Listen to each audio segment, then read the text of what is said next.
Hello everyone, this is not the kind of video I typically make, but I feel like it's important to kind of share, because I don't see a lot of stories like this, especially for my generation. You know, I see a lot of doom and gloom about how my generation is going to be forever renting, and basically the standard, you'll own nothing and be happy. I don't consider myself to be anything special, not in the slightest, and I managed to buy my house outright when I was 21.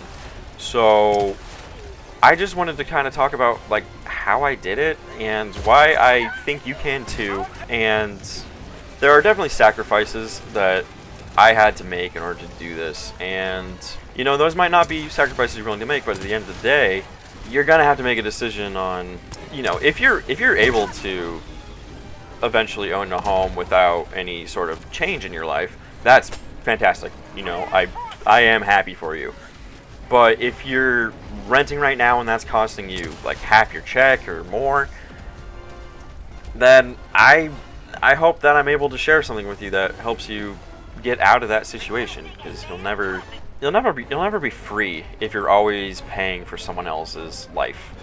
So I actually consider myself to be quite a fuck up, but I still managed to do this. And if I can do this, like, you can too. And basically what I did was, after high school, when I was 18, I had no idea what I was going to do and how I was even going to live.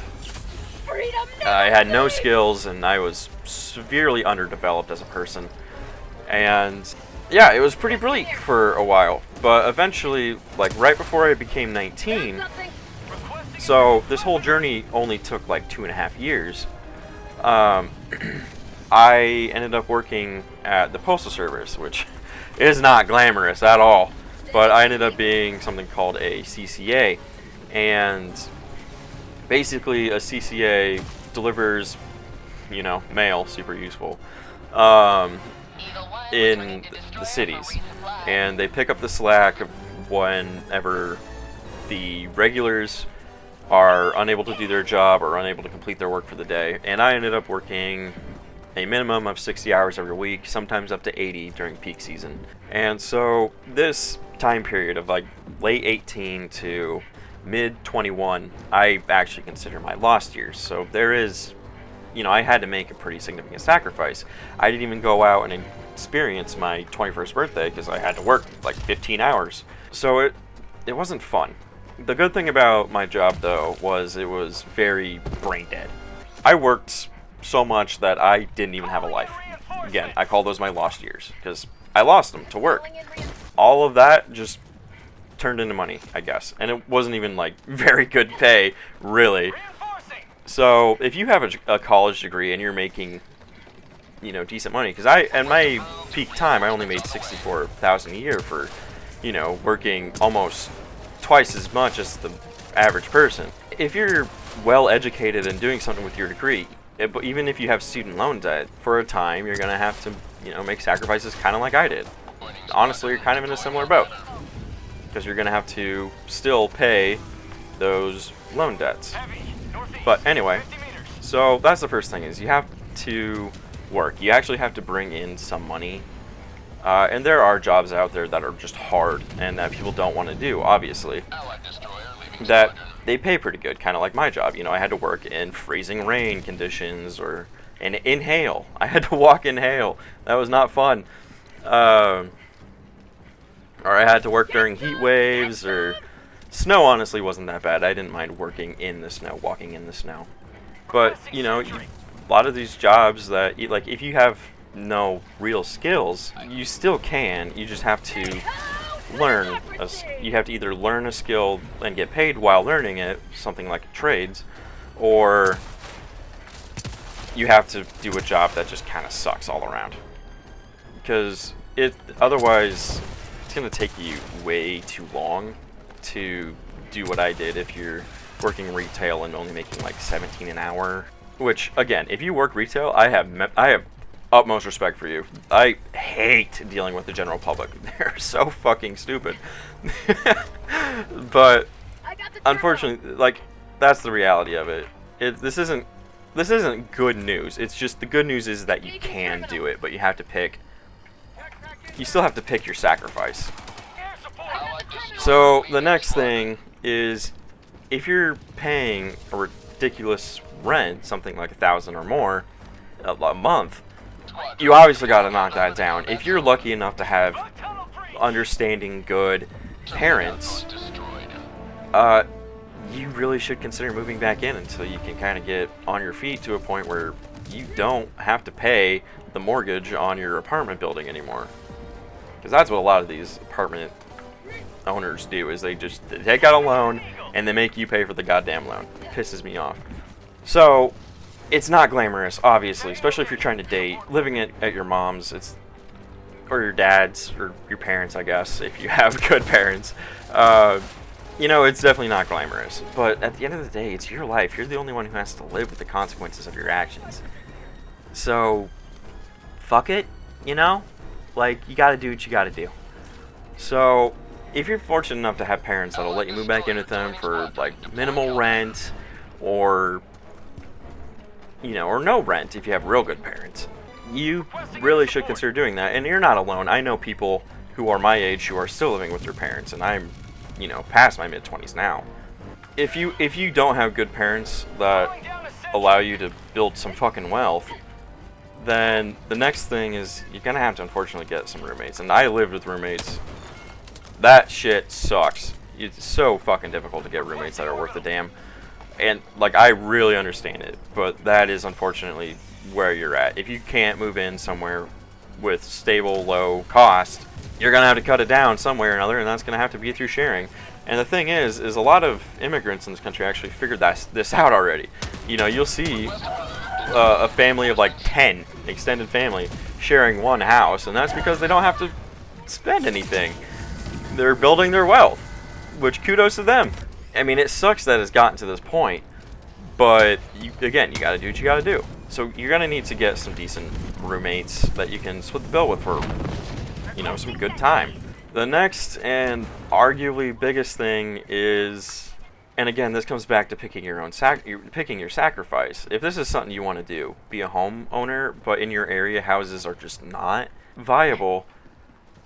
I genuinely hate to say it, but there are parts of this country that are more rural, where, you know, you don't have all the same amenities you might have in your city, but you can buy a house for less than $100,000, and it's, you know, it might not be the most glamorous thing, and honestly, it could be. You know, it might be small, and it might be really nice, and not that expensive, but again, small, or it could be old and really big, and you might need to spend a little time fixing it up. That's my boat. But, like, I've gotten my house to the point now where I am very comfortable with it. And even though it's a 100-year-old home, I don't need to do shit. Like, I'm chilling. If I want to make my house better, I can. If I have that extra money that I want to, you know, redo the carpet or the flooring or, you know, anything like that, like, I can. Oh, I can't say I know how much that sucks to be kicked out of the area you may have grown up or the area you're grown accustomed to, because I'm not personally in that shoe. I am from a small area, but I know most of this country isn't.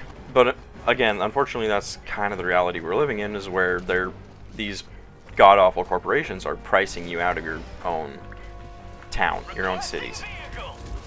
And you can either make the choice of staying and renting and making them richer, which I am personally not a fan of, obviously, because I'm biased. Or, you know, maybe move somewhere that's smaller and you can more easily accomplish the task of, you know, you can have a family. It's really sad to see my generation, Gen Z, just so hopeless, and I totally get it. But it's not all lost yet, and you can kind of put yourself in a position where you can be the one to make it, you know? It's just, you have to make some sacrifices that suck, but it can be done. But it's just gonna get harder, unfortunately. No one seems to be wanting to make our situation any better, so that's kind of on us to take care of. So I just wanted to share that I was earlier this year going to move, and I got a job that I ended up not liking. I figured out pretty quickly I didn't like it, and I had never really struggled to get a job before until I left. I took a small break, and then I started looking for jobs in my field, and the job market is bad right now. Like I'm still working. I did find a job after 7 months as part-time, but I'm still comfortable working a part-time job after 7 months of being unemployed because I was able to, because I own my own home and I'm able to build that rainy day fund, the rainy half a year fund, where I didn't have any income. And I was still pretty comfortable. I could have went another, I genuinely could have gone another year, especially if I would have actually like tried to save money. So that is really the power of owning your home. Is you, if you're kind of making ends meet and you're only a couple disasters away from, being on your own out in the street even, that's terrifying to me. But since I own my own home, I'm not in that position. My expenses really are about $300 a month for utilities, and then $1,000 a year for insurance, and then $2,000 for property taxes. If you're paying $1,000 a month in rent, not including utilities, then I'm paying about half as much just to live as you. And my home is building in value while yours is going nowhere. For doing not a whole lot to my house and gaining money versus, or in quotes, gaining money, versus if you're renting, that $12,000, if you're paying $1,000 a year, just going into the shitter, like it kind of in a way pays for itself. Not quite, but it almost does. If you want to be in a position kind of like what I'm in, where you can afford to fuck up and you can save the majority of your paycheck, you have to look at your situation and decide, like, where do you want your future to go? For me, having a house is kind of just necessary. I will never rent again. And even though I live in an old home, I'm safe. That's the biggest thing. That's the biggest thing my home has honestly done for me, is it's given me a sense of safety. And if you're renting, like, where can you call your safe space? Because it's not yours. I don't know. Again, this isn't the kind of content I normally make. If you're in for something a little lighthearted, shameless self-plug here. I am I am new to the whole YouTube thing, and I try to make stuff that might make you laugh typically. But again, I just thought this issue was worth talking about because someone as unremarkable as me was able to do something that in a lot of places is considered unfeasible.